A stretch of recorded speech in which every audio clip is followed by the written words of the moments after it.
Hi friends, welcome to யாஷிகர். நம்மளோட சின்னத்திரை நடிகை Sangeetha Vijay TV, Sun TV அப்படின்னு ரொம்பவே சூப்பர் ஹிட்டான சீரியல்ஸ் கொடுத்துருக்காங்க. கனா காணும் காலங்கள்லேயும் நடிச்சிருக்காங்க. உங்கள் எல்லாருக்குமே தெரியும்னு நினைக்கிறேன். ரொம்பவே பியூட்டிஃபுல்லான ஆக்ட்ரஸ். அவங்களோட காதலை இன்னைக்கு அவங்களோட சோஷியல் மீடியாவில் வந்து சொல்லியிருக்காங்க. அவங்களோட காதலரை வந்து அறிமுகப்படுத்தியிருக்காங்க. யார் அவங்க அப்படின்னா, அவருமே ரொம்பவே பிரபலமான பரிச்சயமான ஒரு நபர் தான். அவரும் கனா காணும் காலங்களில் வந்து நடிச்சிருக்காரு.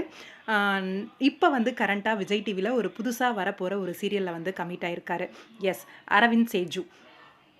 இப்போ இன்னைக்கு வந்து ப்ரமோ ரிலீஸ் ஆயிருந்தது. உங்கள் எல்லாருக்குமே தெரியும்னு நினைக்கிறேன். ப்ரமோ ரிலீஸ் ஆன பிறகு இந்த அனௌன்ஸ்மெண்ட்டை கொடுக்கலான்னு வெயிட் பண்ணிட்டு இருந்தாங்களான்னு தெரியல. எஸ், ப்ரமோ ரிலீஸ் ஆன பிறகு அவங்களோட அந்த அஃபிஷியலான அவங்களோட காதலை பற்றி அனௌன்ஸ்மெண்ட் கொடுத்துருக்காங்க. சங்கீதா அவங்களோட இன்ஸ்டாகிராம் பேஜில் counting down the days until forever எவர் ஸ்டார்ட்ஸ் அப்படின்னு சொல்லி லாக்டு இன் ஃபார் லைஃப் அப்படின்னு சொல்லி அரவிந்தை வந்து டேக் பண்ணியிருக்காங்க. ரொம்பவே பியூட்டிஃபுல்லான அழகான ஒரு ஜோடி, ரியல் ஜோடி ஆக போகிறாங்க. ரொம்பவே சந்தோஷமாக இருக்குது. சங்கீதாவுக்கும் அரவிந்த்க்கும் எங்களோட மனமார்ந்த வாழ்த்துக்கள். புது சீரியலோட ப்ரமோவும் ரிலீஸ் ஆகிருக்கு. அதே நேரத்தில் அவங்களோட காதலையும் அனௌன்ஸ்மெண்ட் கொடுத்துருக்காங்க. சீக்கிரமாகவே ஒரு நல்ல நியூஸாக அவங்களோட திருமண செய்தியையும் சொல்லுவாங்க அப்படின்னு சொல்லி எதிர்பார்க்கலான்னு நினைக்கிறேன்.